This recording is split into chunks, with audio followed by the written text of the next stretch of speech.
Welcome to Nasdaq Trade Talks. I'm your host, Jill Malandrino, global markets reporter at Nasdaq. Joining me at the market site in Times Square, we have Chris Dearborn. He is the managing director on Nasdaq's market intelligence desk. Chris, as always, great to have you with me on a Friday afternoon. Now I know that we're going into the home stretch every time you join me, and what a week it has been. We're looking for 2 weeks in a row of positive gains.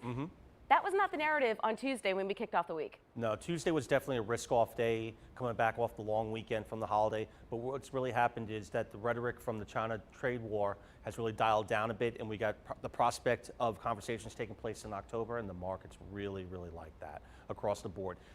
You put that along with the dying down, really, of the protests in Hong Kong and a resolution there, hopefully. And then what's going on in Europe, it seems to be a little bit better. We'll wait and see on that. Overall, investors do not like uncertainty, and when you have the overarching macro theme there of uncertainty, especially with trade talks going on there, take it off the table, the markets do well. Look what happened in the end of August, right? They started less negative rhetoric, a little bit more positive rhetoric, and all of a sudden the market started to pick up a little bit. You know, net, the S&P is right back where we were at the end of July when we made all-time highs. All right, well, it's great for your 401k investor. You picked up a couple shares at the dip, and that's what's great about these retirement vehicles. By the way, September 6th, Friday, is 401k day, which is so interesting because think about it. You kick off your week with Labor Day, and you end it with retirement. Very clever. The marketing folks are very clever in the industry. Let's take a look at our first chart here, the S&P 500. We're taking a look at the 52-week daily. Looks like we're on some key levels there. Right. This is what we just mentioned, right? We're right back where we were at the end of July, right after we made the all-time highs, right? I love this chart. We talk about it all the time. It's a one-year chart. And you look at how it's faded from December when we sold off to the different dips here. You know, right now, August is looking like a potential buying opportunity. We'll wait and see what happens here. But you're looking at trading above all the moving averages. It's within a stone throw, 1.5% of the all-time high. And at the end of the day, it's telling you that investors are optimistic that this market can go significantly higher. And the S&P 500 is a good broad-based index for that indication. You know what's so interesting about the month of September? It's like that 4 or 5 weeks where you have the earnings vacuum, right? So traders are laser focused on everything macro. So you have trade wars, you have interest rate conversations, you have the ECB, BOJ, Bank of England, and the Fed, all four of them within a week of each other coming out with rate policy decisions.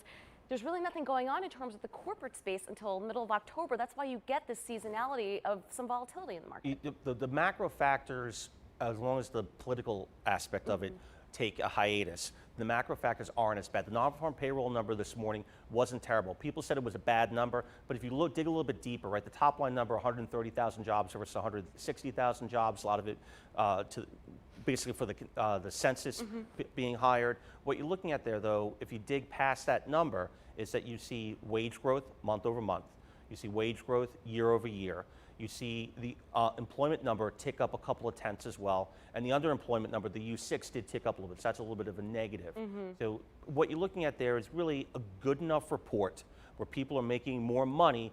Yeah, not as many people got hired as expected, but you have more people making more money, and at the end of the day, that's good for GDP, right? Consumer spend is a significant factor. And that's the bright spot, and kind of what they're focusing on right now, because if we I would focus on that too. Well, if the consumer drops off at all, if employment drops off at all, I think, because a lot is hinged on you have super low unemployment. It's been a reoccurring theme for a long time here, and that's the underlying growth that we're seeing here, and that's the engine that a lot of these companies on the consumer side are seeing, and that's why you see those cyclical names leading right now. Consumer discretionary, tech, communications, all doing very well. All right, let's go to our last chart here, 10-year bond yield. Another thing we've been talking about. You know what? Yeah, absolutely. So Brian Joyce, our CMT resident, came up with this today for the midday note, and it's a good look, right? So the yield in the 10-year and the indexes for the equities usually moved hand in hand. They kind of diverged a lot since the middle of the year. And what you're looking at is, well, if people are buying stocks, they should be selling bonds.